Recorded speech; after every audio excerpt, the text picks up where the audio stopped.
नमस्ते दोस्तों, मेरा नाम है डॉक्टर श्रीनागी और आज हम बात करने वाले हैं कि ये जो स्ट्रेस इंड्यूस्ड आईबीएस है, आईबीएस के बारे में हम कितना सुनते हैं आजकल कि आईबीएस है और मतलब डॉक्टर्स के पास जाते हैं और डायग्नोज हो जाता है कि आईबीएस है। तो बहुत से लोगों को तो यही नहीं पता रहता कि आईबीएस का मतलब क्या है। आईबीएस का मतलब होता है इरिटेबल बाउल सिंड्रोम।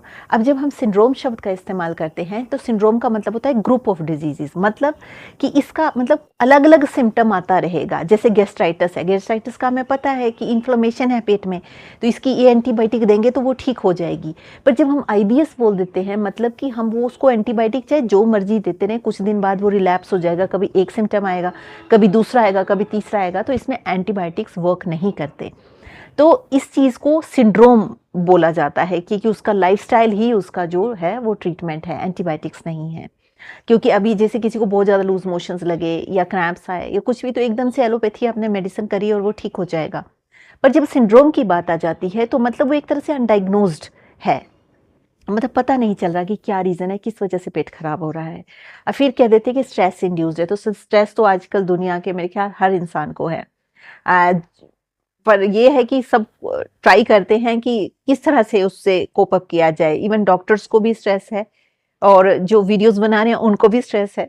हर हर इंसान को किसी न किसी लेवल पे कोई ना कोई स्ट्रेस है ही है।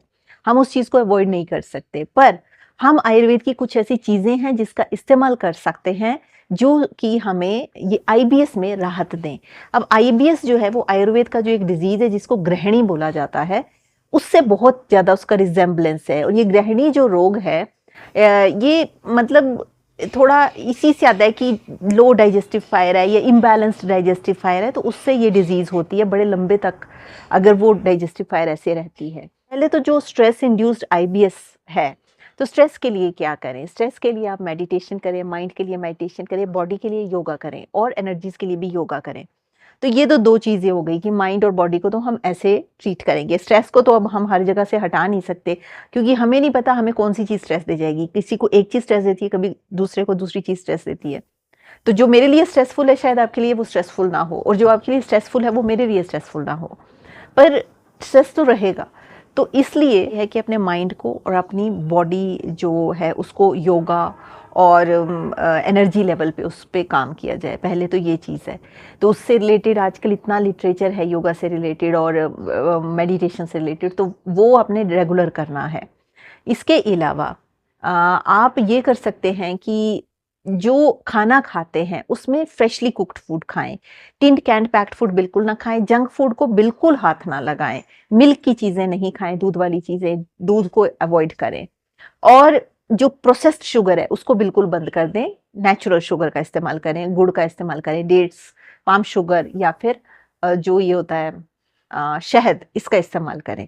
अब इसके अलावा जो अगर अब आईबीएस की भी अलग अलग डिग्रीज होते हैं कि आपका माइल्ड आईबीएस है या फिर आपका स्वीयर आईबीएस है या फिर आपका मॉडरेट आईबीएस है। अगर स्वीयर आईबीएस है प्रॉब्लम चल रहा है तो आप चावल का पानी और मूंग दाल का पानी, इन दोनों को मिक्स करके फुल डाइट ले सकते हैं।